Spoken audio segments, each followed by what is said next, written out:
Hey y'all, it's Cop. I'm making a video kind of late at night. I'm making a video on FC Nair pressure.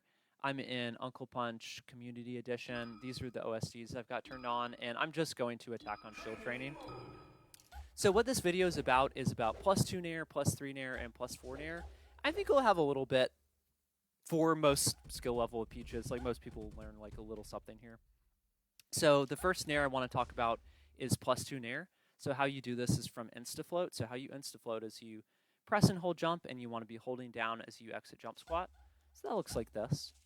So this is from Ron, but I can also just hold down and press jump to do this. People are pretty familiar with insta-float, right? So to do +2 Nair, I'm going to want to insta-float, and Nair Fox's shield, I want to release float as I'm nairing his shield. There's a big window to do this. And then I want to fast fall as I hit Fox's shield. So fast fall is a 4-frame window. It's bufferable for 3 frames.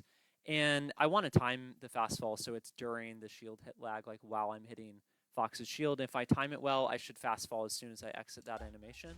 And that will look like this. +2 Nair is like high key, like really important to be consistent at. Oh, I accidentally did +3 Nair. I'm like messing up the script here. Anyway, so like I would highly recommend practicing this if you haven't.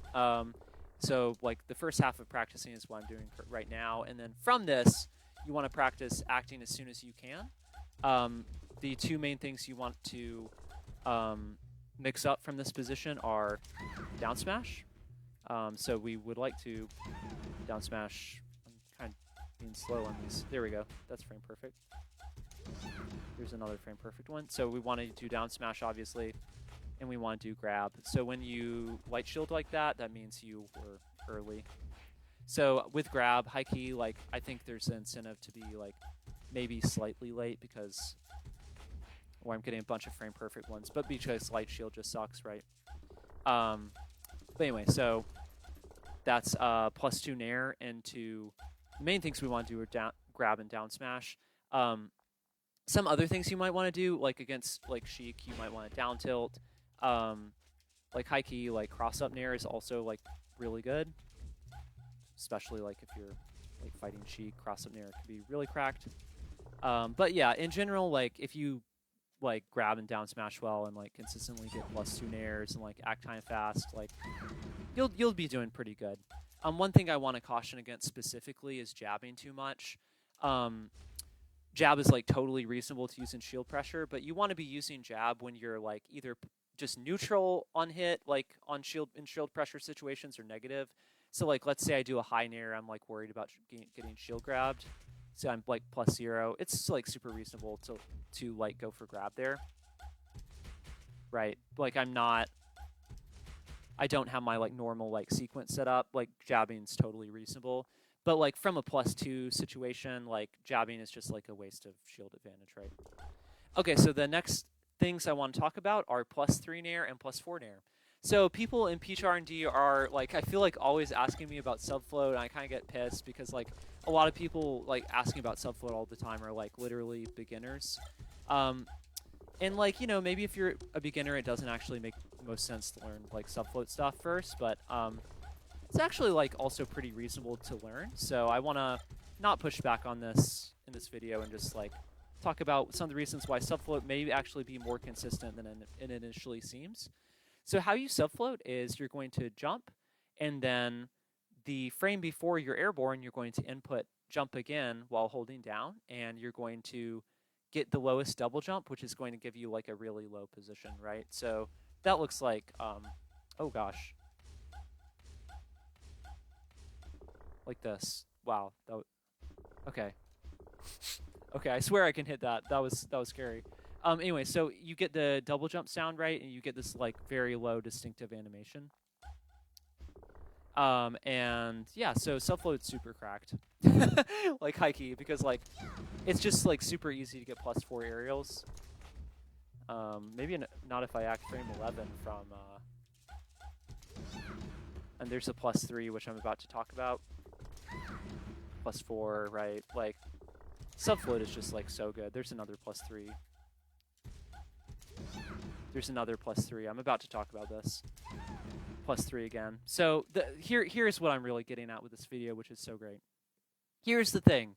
Subfloat is frame perfect. You have to hit double jump the last frame of jump squat, right? But here's the thing. If you don't hit subfloat, what you're often going to hit is a different sort of float called short hop insta-float.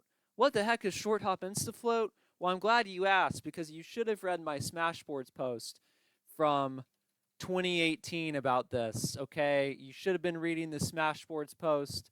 It's right here. Consult the scrolls, etc., okay? What short hop insta-float is this is insta-float, right? Short hop insta-float is reaching almost exactly the same position just by short hopping to get there. So how you short hop in Melee is you don't hold down jump all the frames of jump squat. So how we're going to short hop insta-float is we're going to jump, we're going to release jump, and we're going to jump again before jump squat ends. So I think this is it, actually. Yeah, see, it's +3. So I got the short hop insta-float. And here's the thing, right? Like, we're rapidly tapping jump twice, right? Which is the same input for hyperfloat. So if we're a little on subfloat. So if we're a little fast on the subfloat, we'll often get short hop insta-float, which is like really good, right? Because like, let me change Fox's option here from grab to roll away. Basically, like, we're just going for a option where we can get +4 to going for an option where we can get +3. Or, you know, maybe we mess everything up, and the worst case scenario is we get +2. So basically, in shield pressure situations, this double tap method to just go for subfloat, and if we don't get subfloat, we'll probably get short hop insta-float. If we don't get short hop insta-float, we're just going to get insta-float, is like really nice, right? Because it's just like giving us more chances to get things right, right? So let's say I want to do +2 Nair into down smash to beat Fox roll away. Fox roll away is vulnerable for 3 frames, then is intangible on frame 4. So, and if I'm +2, down smash is 5 frames. I need to be frame perfect to beat roll away, right? So there I'm frame perfect, but let's say I'm a frame late, then I'm going to lose to roll away, right? Whereas if I go for, you know, subfloat, I have a bajillion frames to get that right. But like, let's say I just miss subfloat. Oh, well, that was really missing it. There I get +3 instead, and I would prefer to get the one where I'm a frame late on +3 and catch it. But basically, I just like have more frame leniency to get this. So going for the double tap method is just really nice. I'm getting subfloat too much, which kind of like messes up the hedging concept I'm trying to show off. Because I'm just getting the frame perfect thing. But like, if basically my point is, if I don't get the frame perfect thing, I often get compensation. So there's the +3, but I'm doing it frame perfectly. I'd like to get +3 into being a frame late, but it's kind of hard to get these things exactly. The point is I'm hitting a lot of down smashes, and I'm getting +3 and +4 aerials. So I guess I won't try to get the exact one I'm looking for where I get +3 and I'm frame late and still get roll away. But my point here is like, basically if you want to learn like some shield pressure stuff where, hey, I can like do the cool subfloat thing, or I get like short hop, you know, insta-float, it's just like really good, and like, you know, it's not gonna hurt, right? Unless well, there I got it. Because I'm a frame late and still caught roll away, right? Unless you know, it's not gonna hurt unless somehow your aerial resources get stolen. So this is just a potential thing you can do to improve your shield pressure. If you have any questions about Peach shield pressure, you know, feel free to message me on Peach R&D or at me or whatever. And anyway, y'all, I hope this was a useful video and showed off like why going for subfloat actually is like pretty reasonable in a lot of situations. All right, thanks, y'all.